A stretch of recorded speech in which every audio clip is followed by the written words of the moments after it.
This is Optimal Health Daily, episode 167, The 7 Habits of Calmness by Babauta of Zen Habits.net. And I'm your host and narrator, Dr. Neil. Hey, it's a Tuesday edition of Optimal Health Daily, where I read some of the best health and fitness blogs to you, sometimes with a little bit of commentary at the end.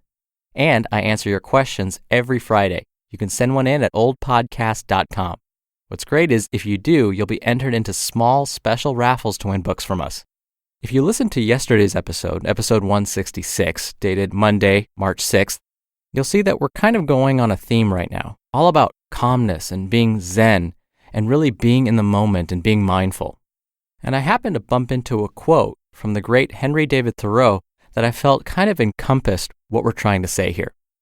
Quote, "I am grateful for what I am and have. My thanksgiving is perpetual." End quote. With that in mind, let's get right to the post as we optimize your life. The 7 Habits of Calmness by Babauta of ZenHabits.net. I have come to believe that high stress, constant anxiety over tasks and work and life, social anxiety, is all a part of the modern way of life. Most people just don't feel a sense of peace, of calm, of serenity throughout their day. I have to admit that I'm the same way some of the time, but I've learned a few things that have helped me create a feeling of calmness much more of the time than ever before. It's a series of habits that have developed over the last few years. I'm not perfect at them, but I do practice them, and they are always helpful. These are habits, not a one-time change in my surroundings or work pattern. Changing your environment is great, but you can't control the things that happen to you much of the time, and you certainly can't control how other people act. The only thing you can control is your response, and this response matters. You can respond to the same event with anxiety or anger, or you can respond with peace and calmness. Let's figure out how. The habits of calmness. The following will help you develop calmness based on my experience. 1. A calm morning ritual. Many people rush through their mornings, starting the day out in a stressful rush. I wake up a little earlier, 5 a.m. these days, though that changes, and start with a little meditation, then a few yoga poses. I then start writing before I let the noise in.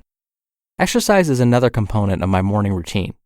You don't need to do the same things, but find the quiet of the morning and make the most of it. 2. Learn to watch your response. When something stressful happens, what is your response?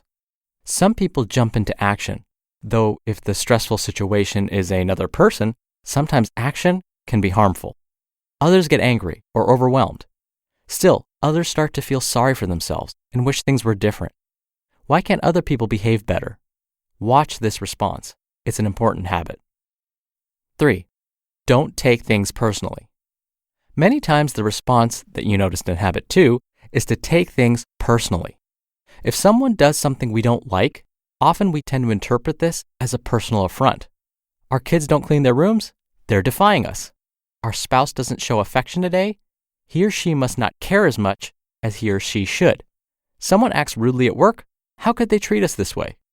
Some people even think the universe is personally against them. But the truth is, it's not personal. It's the other person's issue that they're dealing with. They are doing the best they can. You can learn not to interpret events as a personal affront, and instead see it as some non-personal external event, like a leaf falling or a bird flying by, that you can either respond to without a stressful mindset or not need to respond to at all. 4. Be grateful. Sure, lots of people talk about gratitude, but how often do we apply it to the events of our day? Things are crashing down at work, or our boss is angry, or our coworkers are rude, or our kids are misbehaving, or someone doesn't love us as we'd like. Do these cause anger or anxiety or unhappiness? Or can we be grateful? Drop the complaints and find a way to be grateful, no matter what. And then smile. This unbending habit can change your life. 5. Create stress coping habits. Many times when we are faced with stress, we have unhealthy responses: anger, feeling overwhelmed and withdrawing, eating junk food, drinking alcohol or taking drugs, shopping or otherwise buying stuff, going to time-wasting sites, procrastinating, and so on. Instead, we need healthy ways to cope with stress, which will come inevitably.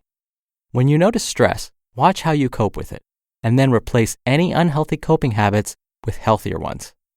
Healthy stress coping habits can include drinking tea, exercise, yoga, meditation, massaging your own neck and shoulders, taking a walk, drinking some water, or talking with someone you care about. 6. Single task. I've written numerous times in the past about single tasking versus multitasking, but I think people multitask now more than ever. People text while on the train, while walking, and while driving. They tweet and post to Facebook and Instagram. They email and read blogs and news. They watch videos while getting things done. They watch TV while eating. They plan their day while doing chores. This is a great way to cause a level of anxiety that runs through everything you do, because you're always worried you should be doing more or doing something else. What if instead you just did one thing and learned to trust that you shouldn't be doing anything else? It takes practice. Just eat. Just wash your bowl. Just walk. Just talk to someone. Just read one article or book without switching. Just write. Just do your email one at a time until your inbox is empty.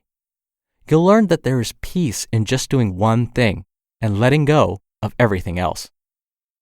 7. Reduce noise. Our lives are filled with all kinds of noise: visual clutter, notifications, social media, news, all the things we need to read. And truthfully, none of it is necessary. Reduce all these things and more, and create some space, some quiet in your life. You just listened to the post titled The 7 Habits of Calmness by Leo Babauta of ZenHabits.net. I'll be honest with you all, I struggle with these things. I'm one of those that Leo just described. I will be doing chores and I'll have my headphones on and I'll be listening to an audiobook. I'll be checking email and the TV is on in the background. I'll wake up in the morning and start playing music as I get ready for the workday. I can honestly say, though, I am not one to text and walk or text and drive. But I struggle with these things for sure. So if you do too, don't feel badly, I'm with you. I really feel like I'm not as efficient unless I'm multitasking. But on those very brief occasions, in those very brief instances, when I do focus just on one task at a time, I do find it's very, very calming. And I love that Leo mentioned to be patient with yourselves, that this is a habit. It's not just a one-time thing, but it takes some work. It takes some effort.